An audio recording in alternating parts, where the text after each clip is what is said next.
The little girl sat in her wheelchair, her entire body trembling as a bowl of hot pumpkin soup was poured straight over her head by her stepmother. Tears streamed down her cheeks as she sobbed in pain and pleaded, "Mom, it's too hot. It hurts so much." At that very moment, the door burst open. Her millionaire father froze in place, the gift box slipping from his hand as he saw his daughter in that horrifying state. He could only utter one sentence that left everyone in the room speechless. Before we begin, please leave a comment about this story and give us a score from 1 to 10. Are you doing okay? If there is anything you would like to share, I am always here to listen. I hope you find a moment of reflection while following this healing story, along with its journey of courage and justice. The grand hall of the Rockefeller Mansion glowed with brilliant light. Crystal chandeliers hung high above, casting their shine onto the polished marble floor, reflecting the silhouettes of dozens of guests dressed in luxurious attire. Laughter, the clinking of glasses, and the gentle sound of a piano blended into one elegant melody. Amid the lively crowd, a 6-year-old girl slowly pushed her small silver wheelchair. This was Emma Rockefeller, the only daughter of David Rockefeller Jr., one of the wealthiest and most powerful men in New York. Emma had soft golden brown hair, pale skin, and large eyes that always carried a fragile glow. Ever since the tragic accident at sea, her legs had been forever paralyzed. Emma wore a simple light yellow dress, her small hands carefully holding the side of her chair. She longed for affection. She longed for a gentle hand to rest on her shoulder.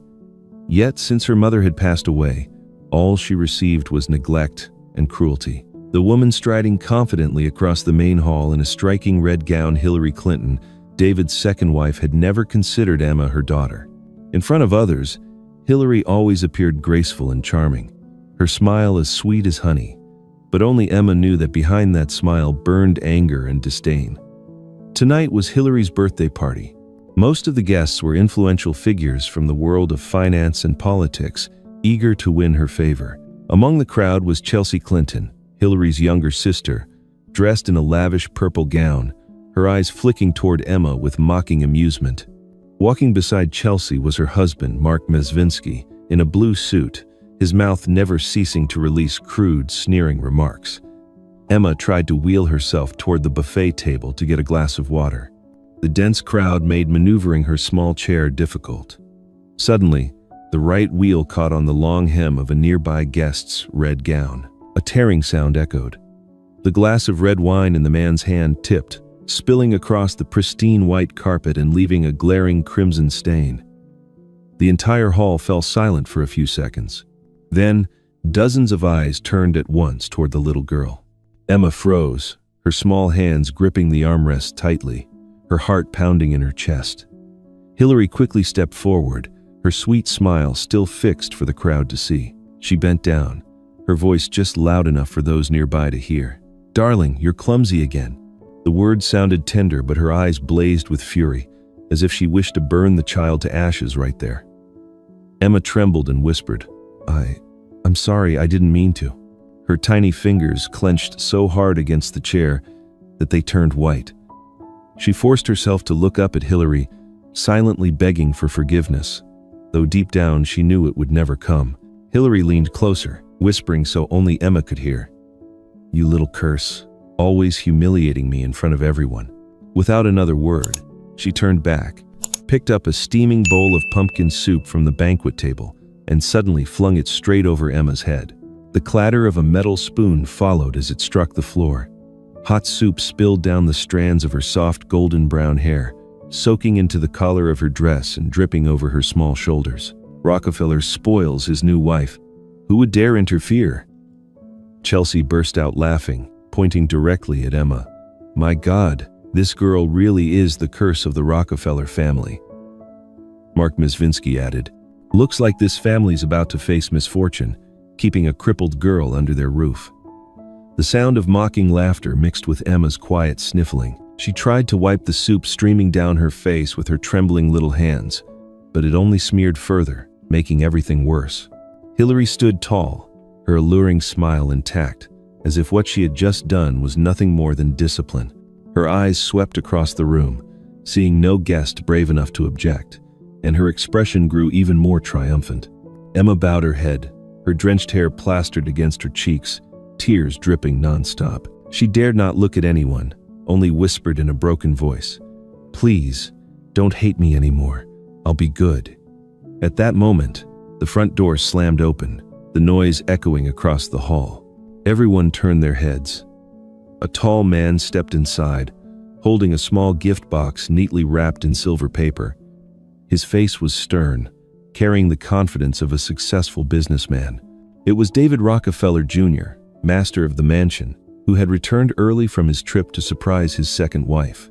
But the surprise never left his hands. The sight before him froze him in place. He stopped dead, the box nearly slipping from his fingers. His eyes locked on Emma, his daughter shaking, drenched in pumpkin soup, her tearful eyes cast down to the floor. The air grew thick and heavy. Laughter died out instantly.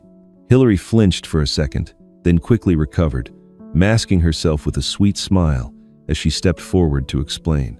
But David could not utter a single word. The gift box trembled in his grasp, but it was his heart that had truly shattered. David tightened his grip on the gift box in his hand, striding quickly through the crowd that parted to let him pass. The sound of his shoes struck hard against the marble floor, sharp and heavy. He didn't greet the guests, nor did he acknowledge their stunned stares. He stopped directly in front of the small wheelchair, where Emma still kept her head down, her shoulders trembling, her tiny hands covered in soup. He bent down, his voice hoarse, choked with anger. "What is this, Hillary? What have you just done?" The atmosphere in the hall stretched tight like a drawn string. A few guests cleared their throats, others quietly set their glasses down on the table. Everyone was watching, yet no one dared to interfere. Hillary froze for only a second. Then, as if long practiced at facing sudden exposure, she quickly placed a hand on her chest, her eyes glistening as tears spilled freely. Her voice trembled, thick with theatrical sorrow. "David, I only wanted to teach her a lesson. The girl was disrespectful in front of the guests. I was humiliated. I never meant to hurt her." Emma kept sobbing. She tried to lift her head, her lashes heavy with tears, her voice breaking. "Daddy, I'm sorry. I didn't mean to. I didn't want Mom to be mad." Those words wrenched David's chest. He looked at Emma, saw the despair in his daughter's eyes, then turned back to Hillary. For the first time in years, he realized there was a cold, unbridgeable distance between him and his daughter. Part of it came from the grief of losing his wife, part from his own neglect in letting that distance grow wider. He drew in a long breath, then spoke sharply, his voice low and cutting. "Enough. Do you think I would believe that?" The sound echoed across the hall, striking the ears of everyone present. The guests began murmuring. Some shifted uneasily, hurrying out to avoid being caught in the scandal. The hurried footsteps, the sidelong glances, all revealed how the luxurious banquet had collapsed into a humiliating spectacle. Chelsea Clinton, Hillary's sister, stepped forward to intervene. She smoothed her purple dress and smiled sweetly, though calculation gleamed beneath it. "David, my sister only wanted what's best for the child. Don't let a moment of anger ruin your marriage." Her voice flowed smoothly as if rehearsed, yet the glance she threw at Emma carried pure contempt. Immediately, Mark Mizvinsky, Chelsea's husband, cut in with a mocking tone. "Maybe you should discipline the girl yourself. She ruined the party, not Hillary. Everyone saw it." The mocking words rang out clearly, making Emma flinch, her small hand clutching tightly at the pale yellow fabric of her dress. David turned, his eyes sharp as blades. He wrapped his arms around Emma, his strong hand resting firmly on her shoulder, pulling her close to his chest. In that embrace, Emma felt so small that it pierced his heart. He lifted his head and looked directly at Hillary. His voice grated through clenched teeth, every word heavy as a hammer blow. "From this day on, you no longer have the right to touch her." The statement silenced the entire hall. The whispers instantly died out. Hillary froze, her lips pressed tight, her face momentarily drained of color.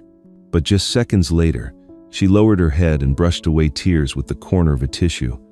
Her hand trembled as she held the crumpled paper, yet at the corner of her mouth, a cold curve appeared.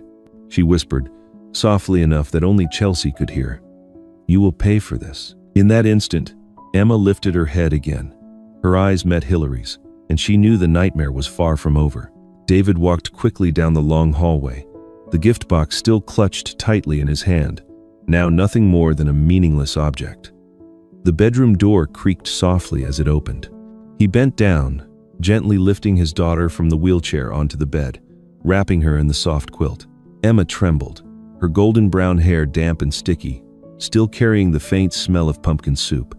David soaked a towel in warm water and slowly wiped her hair clean. His hand shook as he saw her scalp reddened, blotched, and sore. He tried to keep his voice steady, though his breathing grew heavy. "Daddy will be gentle, Emma. Don't be afraid." Emma pressed her lips together, too scared to cry out. When the towel touched one of the red patches, she winced and whispered softly, "Daddy, don't be mad at Mom. If you leave her, she'll hate me even more." David froze, his hand tightening around the towel. He sat down on the edge of the bed, reaching to hold her tiny hand. His voice broke, low and heavy. "No, Emma. None of this is your fault. It's me. I'm the one to blame. I left you alone for too long. I let you suffer on your own." Tears fell from his eyes, for the first time in many years. Emma blinked, seeing those tears, and let out a faint sigh, as if comforted. She shifted closer, resting her head against his chest, whispering wearily, "All I want is for you to be here with me." David held his daughter tightly, feeling his chest shatter into pieces. He knew everything terrible tonight was only the beginning. Meanwhile, on the lowest floor of the mansion, another door slammed shut. In a private room decorated with expensive imported liquor, Hillary stood before the vanity, her lips painted deep red, her eyes still burning with rage. She lifted a glass of wine and hurled it to the floor. The sound of shattering glass echoed sharply. "David dares to choose her, a crippled child instead of me." Hillary's voice came out in a harsh growl, her eyes cold and sharp. "I'll make him see what hell truly looks like." Chelsea, Hillary's sister, lounged on an armchair. She was a striking woman, always dressed in glamorous gowns, but behind her smile lurked malice. Crossing her arms, she tilted her head and said, "Don't worry, sister, I have a way. The press won't let him get away with this. We know a tabloid reporter, and with one sensational headline, David's reputation will be dragged to the bottom." Mark Mezvinsky, Chelsea's husband, stood by the window, lighting a cigarette and exhaling a mocking stream of smoke. He thinks he's untouchable, but the press always craves dramatic stories. A millionaire abandoning his wife, mistreating his child. Scandals like that are a feast for the media. Hillary clenched her hand, her nails digging into her palm. She took a deep breath, then curled her lips into a cold smile. "Then start preparing. I will not lose to a crippled child." In the quiet bedroom upstairs, Emma finally grew tired. Her eyelids grew heavy, her breathing steadied. David sat beside the bed, holding his daughter's hand until she drifted into sleep.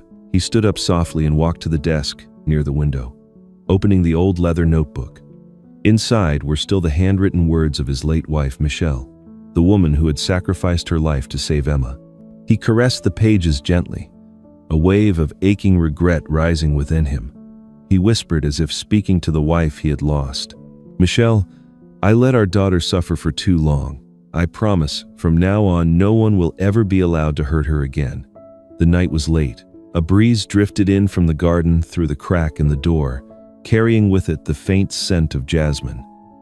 Emma stirred slightly in her sleep, but her dream was not peaceful. In the darkness, a voice as cold as a knife seeped through the doorway, hissing in her ear. "Cripple, soon you'll drag your father into the abyss with you." Emma jolted awake, sweat beading on her forehead. Her eyes darted around, but the room was still silent. Yet the whisper seemed to linger in the air. Her small hands trembled as she clutched the edge of the blanket. In the dark, Emma hugged her pillow tightly, her heart pounding wildly, and for the first time she understood that the nightmare no longer belonged only to her dreams. Morning light poured through the large glass windows of the living room. David sat at the long table, a freshly delivered broadsheet newspaper spread open before him. His eyes froze on the headline running across the front page. "Millionaire Rockefeller turns his back, abandons wife who devoted herself to caring for disabled daughter." David's face suddenly went pale. His hand clenched, then slammed the newspaper down on the wooden table. The sound reverberated through the room, making the already heavy air even more tense. Grinding his teeth, he growled, "This is Hillary's dirty trick." In the corner of the room, Emma sat quietly in her wheelchair. She had woken up early, wanting to come down and ask her father something. But when she saw his anger, she only pressed herself closer against the wall, her eyes welling up with tears. After a moment, she gathered her courage and asked softly, her voice trembling, "Dad, is it because of me that they hate you?" David froze. He lifted his head and looked into those worried, glistening eyes. Quickly, he walked over, knelt down in front of the wheelchair, and placed both hands on his daughter's shoulders. His voice dropped lower, but carried firm resolve. "Number, you are the reason I must stand tall. I will never let anyone use you to destroy me again." Emma bit her lip. Tears streamed down her cheeks, but in her heart a faint light flickered. She nodded gently, then leaned against her father, feeling that for the first time, his arms were the safest place in the world. Meanwhile, in a discreet cafe in the heart of Manhattan, Hillary sat with Chelsea and Mark. Two new faces were at their table. Amanda Knox, a young but notoriously cunning lawyer, famous for handling scandalous cases and finding loopholes in the law. Her features were sharp, her smile cold, her eyes always calculating. And Harvey Levin, a veteran tabloid journalist who had splashed countless sensational stories about the wealthy elite. He dressed plainly, but his shrewd gaze and sly grin suggested he could already smell money in this affair. Harvey lifted his coffee cup, took a sip, then chuckled. The public loves this kind of storyline. A wealthy husband abandoning a devoted wife and a disabled daughter. Perfect headline material. Rockefeller will look like a heartless villain, while Mrs. Hillary... He paused, glancing at Hillary with a loaded look. Will become the betrayed wife.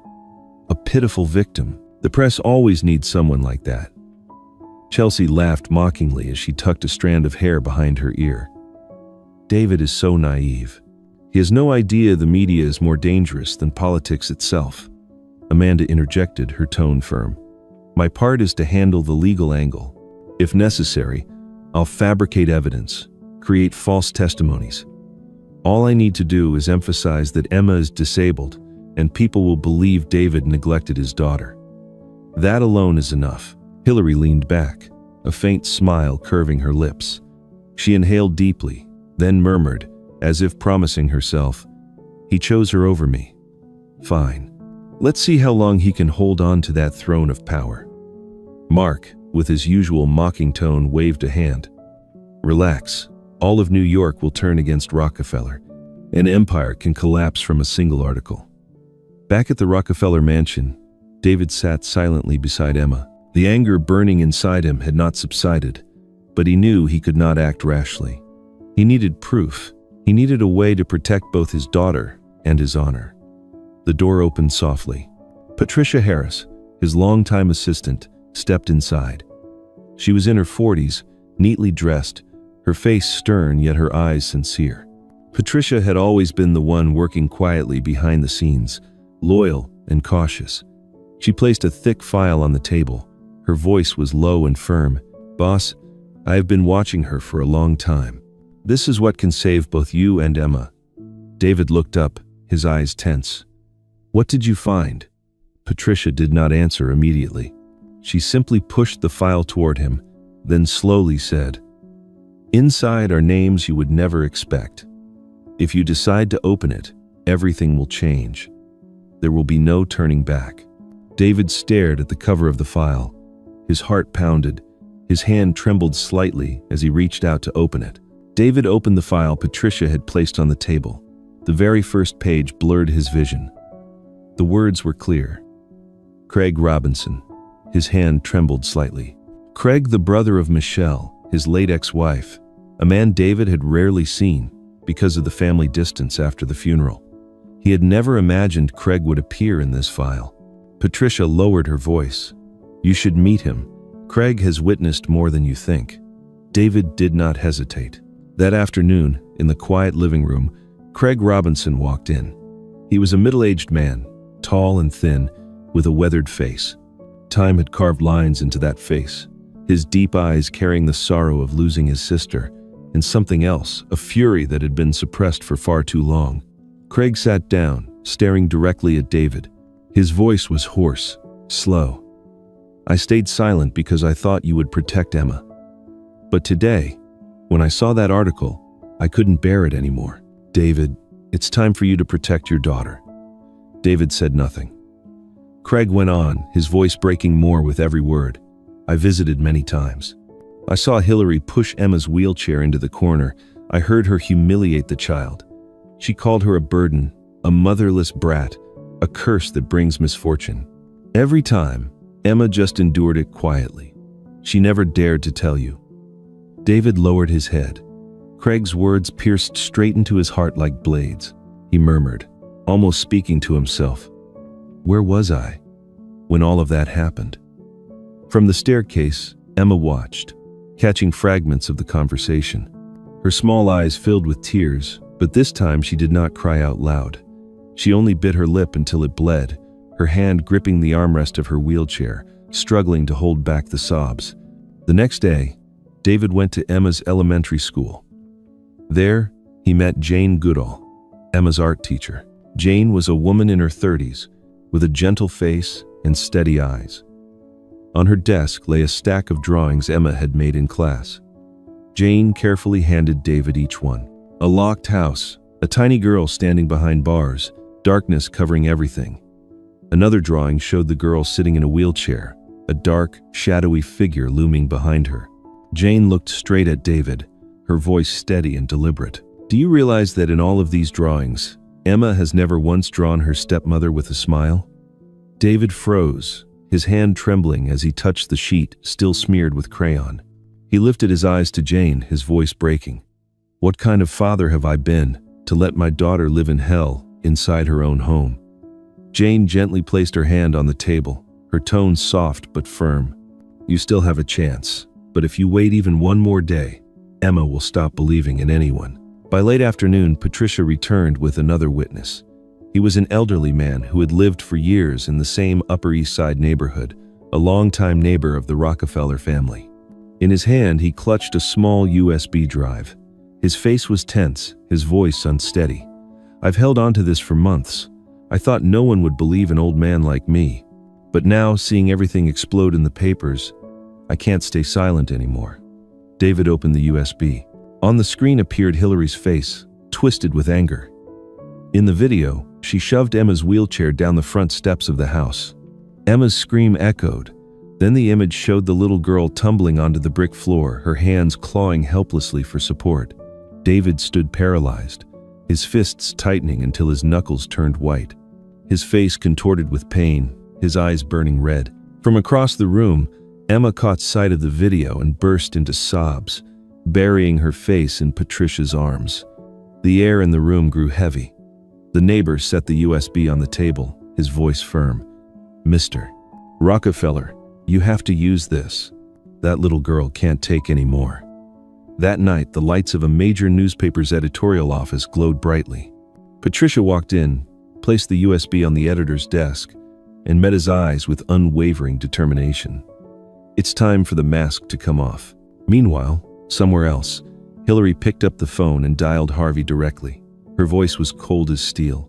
"I'll teach him how to lose everything in a single day." That morning, the Manhattan courthouse was packed with people. In front of the gates, reporters crowded together, cameras pointed at the long line of black cars.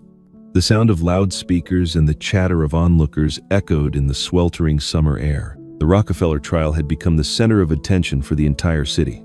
Inside the main courtroom, every seat in the gallery was filled. On the left side, Hillary walked in wearing a deep purple dress, her hair neatly curled, her eyes sparkling with false charm. She sat down at the defendant's table, with Chelsea and Mark right beside her, their expressions radiating arrogant confidence. Chelsea leaned toward her brother-in-law, whispering with a sly smile. "The circus is about to begin." Mark folded his arms, casting a quick glance at the reporters. "The media is eating this up. As soon as Hillary sheds a few tears, the public will believe her instantly." Across the aisle, David sat upright. He wore a dark blue suit, his face stern and cold, though his hands trembled slightly beneath the table. Beside him sat attorney Michael Stern, a middle-aged man known for his integrity, someone who rarely accepted cases involving the wealthy elite. But this time he had agreed. Stern's sharp eyes, steady, deep voice, and above all, his unshakable belief that justice could not be bought, filled the courtroom with a sense of weight. David turned to look behind him. Emma was sitting in her wheelchair among the spectators. The little girl wore a pale yellow dress, her hands gripping the rims of the wheels tightly. Her eyes flickered with both anxiety and determination. When she caught her father's gaze, Emma pressed her lips together and gave a small nod. The gavel struck. Judge Margaret Collins, a silver-haired woman with a stern presence, spoke firmly. "The court is now in session. Mr. Rockefeller, do you have anything to say about the charges brought against you?" David rose to his feet. The sound of shifting chairs rippled across the room. He took a deep breath, his voice strong and unwavering. "My daughter has been abused by this woman, and I have witnesses." The room buzzed with murmurs. Hillary immediately feigned, trembling, clutching her chest. "He is lying. I raised that child as my own. I was there for her while he buried himself in work. Your Honor, I only tried to teach her respect and manners." Stern gave a subtle nod toward Craig. The tall, thin man stood, his eyes red. Craig Robinson walked toward the witness stand, his voice heavy with emotion. "I am the brother of Michelle, the woman who gave her life to save Emma during the shipwreck. I have seen Hillary slap Emma push her wheelchair into the wall. That is not discipline, that is abuse. I will not allow anyone to hurt my niece any longer." The courtroom fell silent for a few seconds. Hillary smirked coldly, her voice sharp. "He is slandering me. He was never inside my house." Stern did not give her time to twist the story. He motioned forward.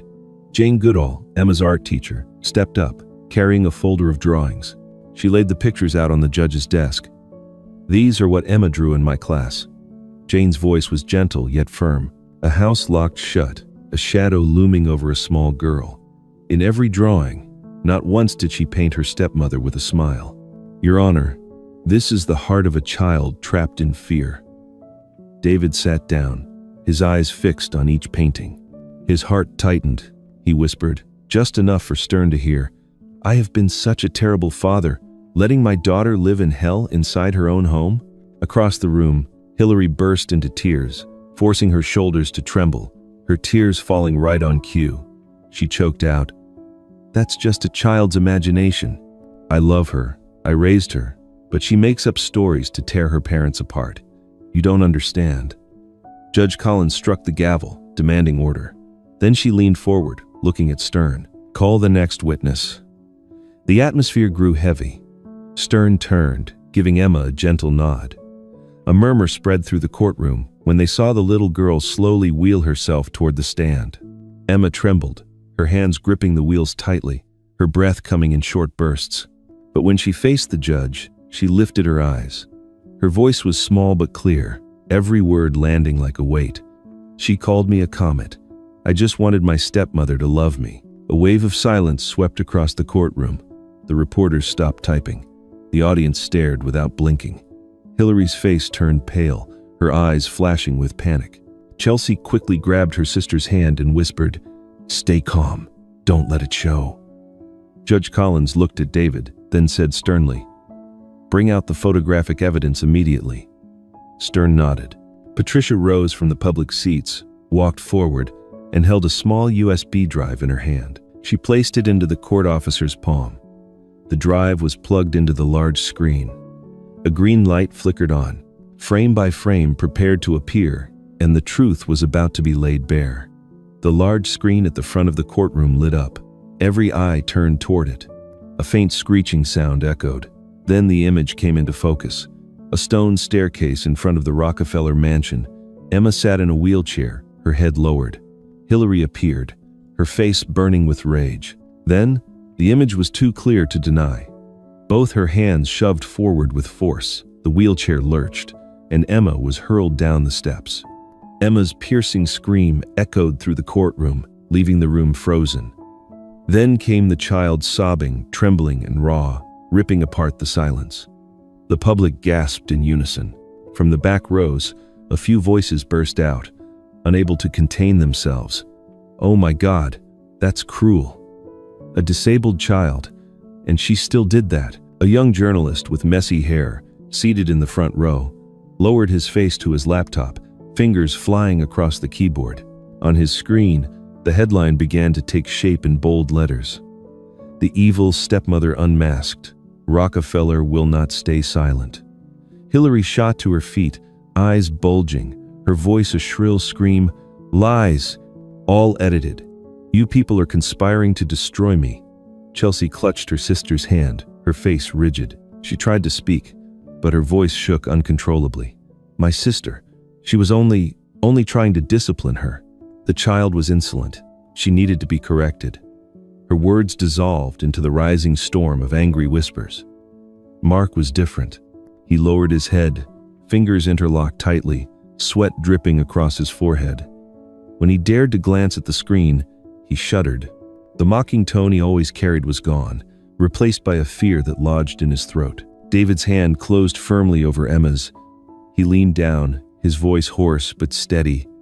"You are no longer alone. I am here now." Emma looked up at her father. Tears still fell, but her eyes no longer held, only panic. Deep inside, a strange feeling stirred, a fragile sense of relief mixed with trembling. The gavel struck. Judge Margaret Collins spoke with firm steel in her tone, each word falling like a command.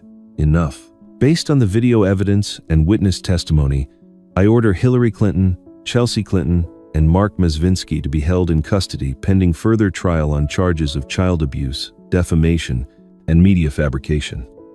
The courtroom shook. Security officers in black uniforms advanced swiftly. The metallic snap of handcuffs echoed as they locked around Hillary's wrists. "No, you cannot do this to me.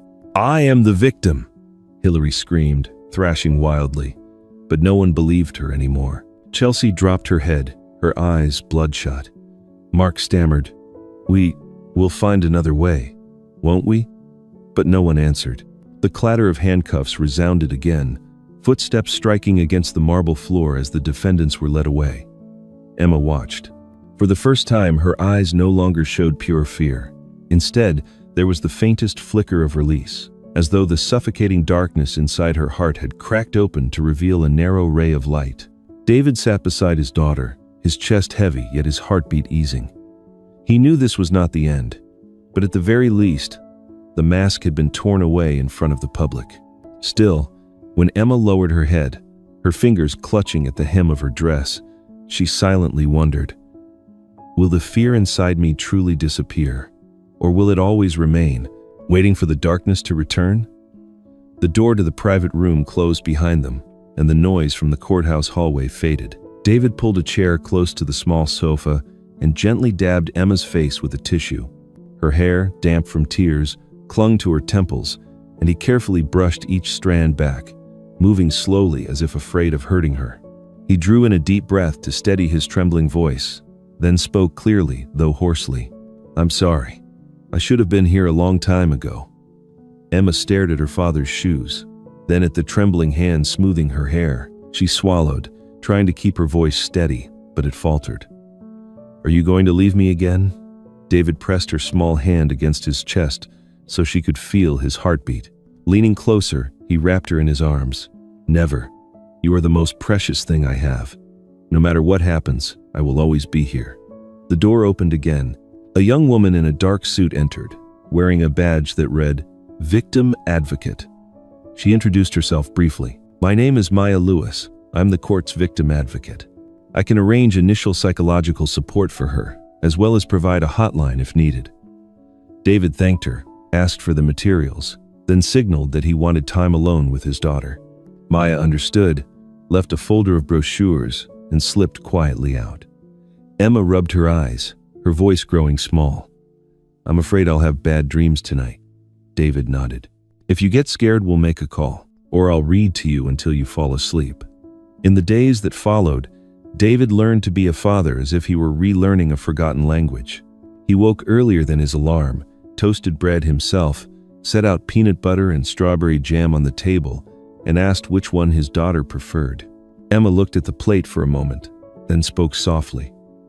I want it with banana, like Mom used to make. David opened the cupboard and clumsily sliced a banana, the pieces uneven, some thick, some thin. For the first time, Emma smiled, faintly but unmistakably. It's okay, Dad. I like it that way. Every afternoon, he practiced pushing her wheelchair through Central Park. The familiar trails became lessons in breathing and patience. David walked just behind her, his hands resting lightly on the handles, letting her choose the path. Do you want to cross the stone bridge or head back toward the meadow? Emma thought for a moment, then pointed toward the lake. It's cooler there. I can breathe easier. All right, we'll go slowly. They walked in silence for a while, listening only to birdsong and the wheels rolling over the path, until Emma spoke. Dad, did Mom used to sing me to sleep? Yes, David swallowed hard. She used to sing, You Are My Sunshine. Do you want to hear it? Emma nodded. David began softly, one line at a time. His voice no longer as steady as it once was, but warm. Emma leaned back in her chair, eyes half closed, her hand relaxed. In the evening, he turned off his phone before dinner and placed it face down on the table. Patricia called to arrange his schedule, but he answered briefly. Reschedule all the evening meetings. Prioritize Emma's schedule. The voice on the other end was warm. Yes, sir. I'll inform the board. Just stay with her. At school, Jane Goodall welcomed the father and daughter at the art class door. She handed over a new set of drawings. Emma has painted the sky brighter. There are still shadows, but now there's an open window. David looked at Emma, who grew a little shy, and mumbled an explanation. I just tried. It's not very good. It's beautiful, David said firmly, because it's yours. On their first night reading together, David chose a simple picture book. He sat beside her bed, placed Emma's hand on the page so they could turn it together. He stopped at one line on purpose, waiting for her question. Emma looked up. Why is the little bear afraid of the dark? Maybe because he was left in it for too long, David answered. But as long as someone holds his hand, the dark isn't so scary anymore. Emma stayed quiet for a few seconds. If I spill water on the book, will you be mad? No, David smiled softly. We'll dry it and keep reading. One night, Emma coughed harshly from the cold. David was on his feet in a heartbeat, fetching warm water and rubbing her back. He learned to count steadily, 1, 2, 3, so she could breathe with the rhythm, learn to notice when she needed a pause. Are you okay now? Better. Emma hesitated. Are you going to work tomorrow? Yes, but only in the morning. In the afternoon, I'll take you to see Miss Maya, then we'll stop by Jane's. Emma exhaled in relief. Please come back early. On another afternoon, they stopped by Mount Sinai. It was their first time meeting Dr. Anthony Fauci, the pediatric pulmonologist, with silver hair and a calm voice. He carefully explained the inhaler and breathing habits. What matters most is that she feels heard, he said. Her mental state will help keep the airways steady. David thanked him, wrote down every detail, and asked about handling night attacks. Emma watched them both, feeling that nobody was forgetting about her in the conversation. On the way home, David didn't turn on the radio. He shared a few small memories of Michelle, avoiding the tragedy, the way one opens a window just enough for the light. Back then, your mom made star-shaped pancakes. She said each one was a wish. Emma laughed, eyes wide. Can you make some tomorrow? I'll try, but I can't promise they'll look as nice as hers. They don't have to look nice, Emma tilted her head. They just have to be yours. As they passed the lake, a sudden gust blew Emma's scarf away. She startled, glancing instinctively after it. David was already standing against the wind, picking it up, brushing it off, and wrapping it around her again. He didn't say much, just tied it firmly and touched her shoulder lightly. From that gesture, Emma understood that some protections are quiet but steadfast. That night, David cleared the table and washed dishes, still clumsy. Water splashed, soaking the sleeve of his shirt. Emma sat on the kitchen chair, laughing, her laughter light and thin like a thread. You need an apron, she said. And a cooking teacher, David replied. Do you take older students? Emma propped her chin, nodding. I charge in star-shaped pancakes. There were silences longer than words. Emma drew another house, this time with a door opening to the garden. David sat behind her, not directing, not correcting, only asking bit by bit what she wanted. At the end, she colored one window yellow. "The light's on so you can find your way home," Emma explained. That night, before turning off the lights, David sat on the edge of her bed as if it were a new ritual. He didn't look at his phone, didn't rush, just waited for her last question of the day. Emma turned, pulled the blanket up to her chest, stared at the ceiling for a long time. Then she looked at him, her voice small but clear. "Dad, can I call you my hero?" David opened his mouth but couldn't answer. His throat tightened, eyes burned.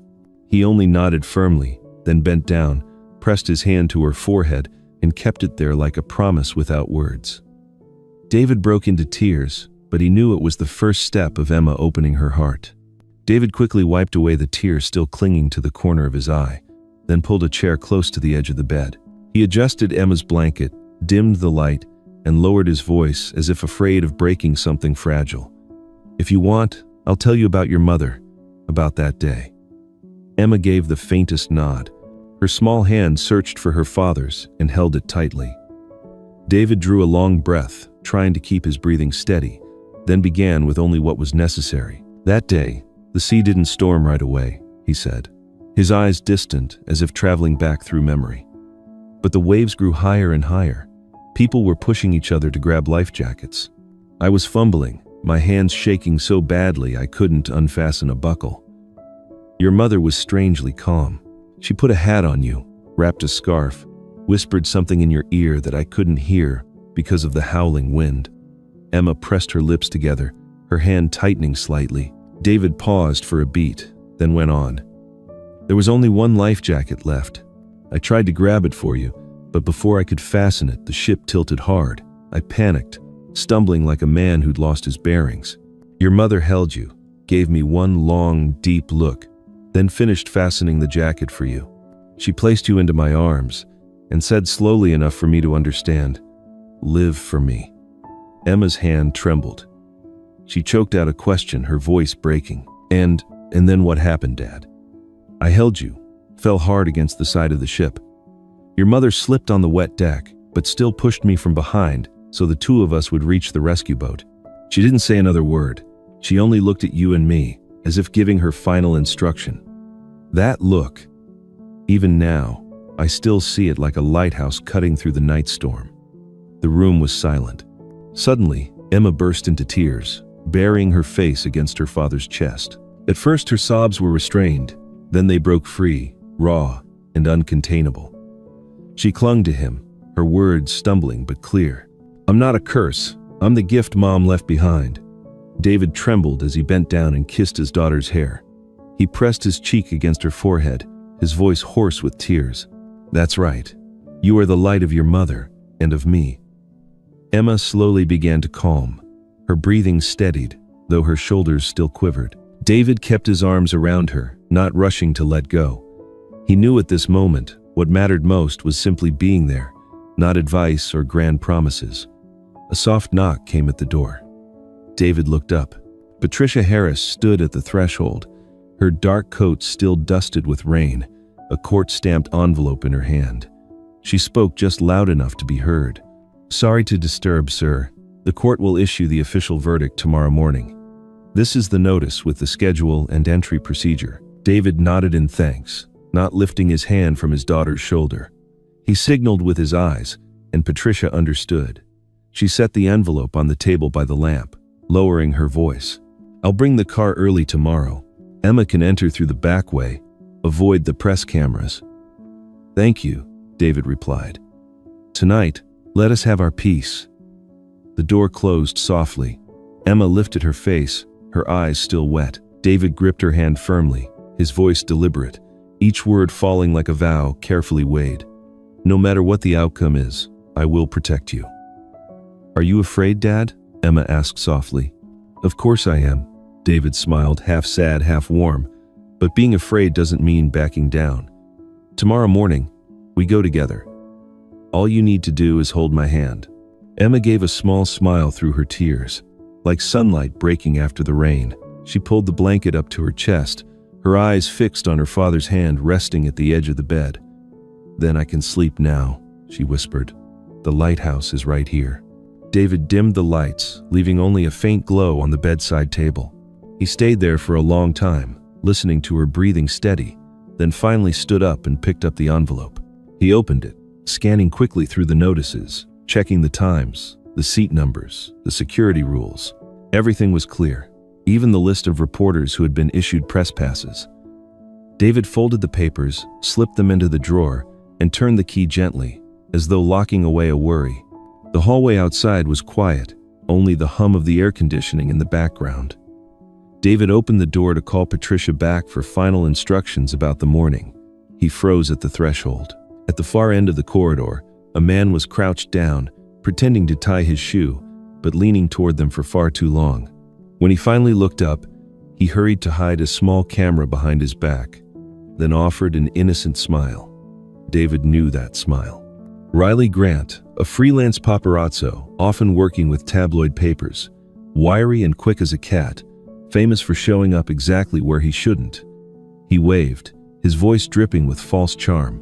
"Just passing by, Mr. Rockefeller. Quiet night out here." "This is a private floor," David replied curtly, his tone cold as a slammed door. "You know the rules." Riley shrugged, pulling out his phone as if to check his calendar, his thumb sliding with practiced speed. For a split second, the headline lit up his screen. "Exclusive, father, daughter, night before verdict." Then he pocketed the phone and strolled away as if nothing had happened. David stood still, his hand on the doorknob, weighing whether to call security or preserve the peace for Emma. He chose the latter. The door closed, the lock clicked softly. Back at the chair, David calmed himself by counting breaths, the same technique Dr. Fauci had taught Emma. He pulled out a blank sheet of paper and wrote a reminder to himself. "Tomorrow morning, use the back exit.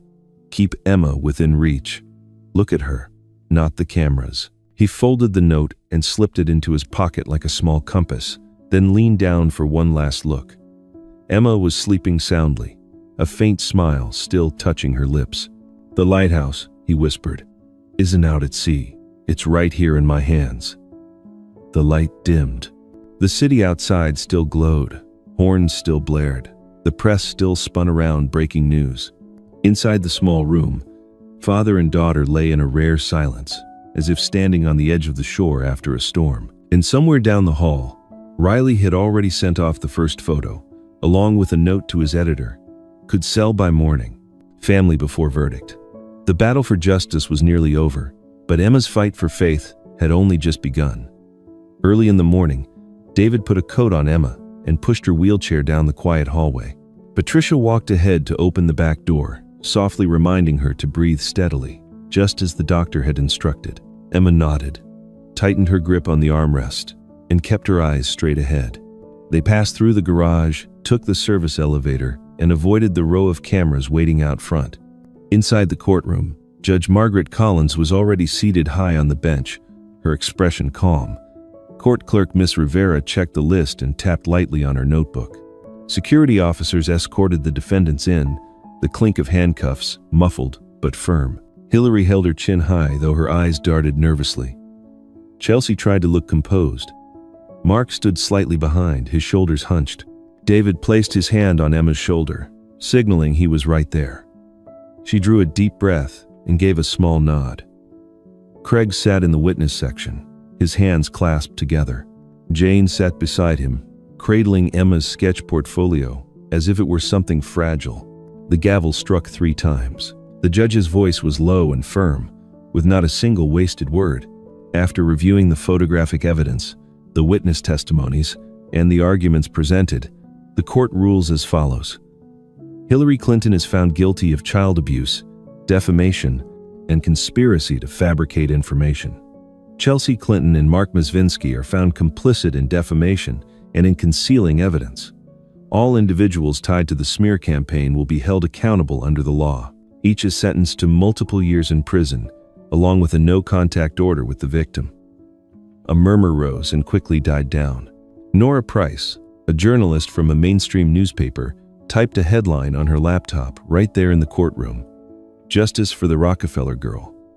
Miss Rivera handed documents to the guards, her movements brisk. The handcuffs snapped shut. Hillary turned her head and gave David one last thin smile, brittle and dry. No one returned it. The judge leaned forward, her eyes meeting Emma's. She said nothing more, only gave a small nod. Emma answered with the faintest glance, like a thank you that couldn't be spoken aloud. The gavel struck again, closing the session. At the side steps, David stopped the wheelchair. He bent down on one knee so he was level with his daughter, placing both of his hands over hers, warm and steady. From now on, it's just the two of us. Emma looked straight into her father's eyes, her pupils clear as glass. She smiled in her yellow dress, her voice firmer than ever before. I only need you, Dad. Patricia draped a light coat over Emma's shoulders and fastened the collar. Craig gave David a pat on the shoulder, no words necessary. Jane leaned close and whispered, I'll be waiting for Emma at school with new watercolors. Emma turned to her. Please bring the large sheets of paper. Of course, Jane smiled, so we can paint a bigger sky. In the days that followed, David's phone rang less often in the evenings. He notified the board of directors ahead of time, then signed off on cutting back after-hours meetings. In the mornings, he and Emma ate toast together, with banana slices more evenly cut than before. As he spread the butter, Emma tilted her head to check. All good. You're getting better at this. My teacher is strict, David replied. Her name is Emma. That afternoon, father and daughter spent an hour painting. David painted terribly, but he was eager to ask about mixing colors. Emma patiently explained. Just blend blue with white, but add a little yellow to make it warmer. David followed her instructions, then was surprised when the sky on his canvas suddenly softened. Looks like Central Park at sunset, he whispered. Because someone is pushing the wheelchair so steadily, Emma answered with a smile in her eyes. That evening, David read her a bedtime story. When Emma asked why the bear in the book stood in the middle of the forest without fear, David paused for a moment before answering. Because he knows the way home. Emma looked into her father's eyes. And what about me? You have the map right here. David placed his hand on his chest. Every night we draw one more line. They still met Maya Lewis every week. Maya taught Emma how to give names to her feelings, how to pause when fear rose up. In the counseling room, Emma wrote on a small piece of paper, Afraid of the dark, call it the big shadow. Then she folded the paper and placed it in a box. Maya spoke in a voice as light as lifting a leaf. You're not locking yourself away. You're just putting it where you can control it. They also returned to Mount Sinai to meet Dr. Anthony Fauci for updates on the treatment plan. He looked over the breathing journal David kept and nodded with approval. Steady rhythm, less coughing at night. Very good, David answered briefly. Thank you, doctor. We'll stay on schedule. Emma raised her hand in a child's salute. I'll try harder. One weekend evening, David tried making star-shaped pancakes as he had promised. The batter spilled over the edges of the mold. The star came out crooked, the result lopsided. Emma still laughed as if she had witnessed magic. It's beautiful. Because it isn't perfect, it looks more like the real sky. David propped his chin on his hand, looking at the messy pan, and sighed. I don't know any magic except flipping pancakes. The magic is that you're standing by the stove, Emma said. That's enough. He also learned how to stay silent at the right times. When Emma sat alone too long, David came close but didn't press her with questions. He sat on the floor, back leaning against the bed frame, setting a teddy bear on his knees. A while later, Emma wheeled herself over on her own. I just finished drawing a new window, she whispered. This one looks out to the garden. David nodded. Tomorrow we'll go to the garden early. At dawn, the sky was still streaked with darkness. David slipped a sweater over Emma's shoulders and pushed her wheelchair out onto the back porch. The grass was damp with dew. The air was cool and fresh. He didn't describe anything, just stood behind her, hands firmly on the handles, listening to her steady breathing. Emma took her father's hand, her small fingers fitting perfectly between his. Dad, today the sky is so bright. Yes, David smiled. The light came right on time. They stood like that for a long while. David watched the first ray of sunlight crawl over the roof. Then he bowed his head slightly and whispered, as if speaking to someone standing beside him that only he could see. Michelle, I did it, and I will never let go again. Emma looked up, her eyes reflecting a pale stretch of sky. She leaned her shoulder against the chair, her voice soft but certain. "Dad, I believe Mom is here with us." No one answered them, but the breeze stirred through the leaves. A single leaf fell into Emma's palm, light as a touch. She giggled and held it up for her father to see. David didn't speak, he only squeezed her hand tighter. The sunlight spread across, illuminating both their faces, the beginning of a new journey. That moment was not only the breaking point of a party, but also the boundary between darkness and light. A fragile child had been humiliated, and a father finally chose to stand on the side of justice. The story closed with the message that Story 4 Heart has always believed in. The wicked will be punished, the good will be rewarded. Cruelty may hide beneath glamorous appearances, but truth and love endure far beyond every scheme. When the father said, "From now on, it's just us," it was not only a promise of responsibility, but also the finish line of a journey of redemption and the beginning of heartfelt stories. Stories of healing we want to share. Which detail touched you the most? The tearful plea, "Mom, it's too hot," or the quiet hand held at the final dawn of father and child? If you were in that room that day, what would you do when faced with injustice right before your eyes? In your opinion, what truly helps a child overcome long-lasting fear?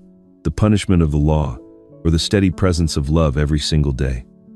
How are you feeling today? If your day has been tiring, remember there are always people willing to stand by your side. Have you eaten well? Have you been able to rest early? Let Story 4 Heart keep walking with you, telling more stories of healing, so that each night we pass through the dark together with a small light. Which theme would you like us to continue with? The bond between father and child, the courage of children, or the moments when justice speaks up?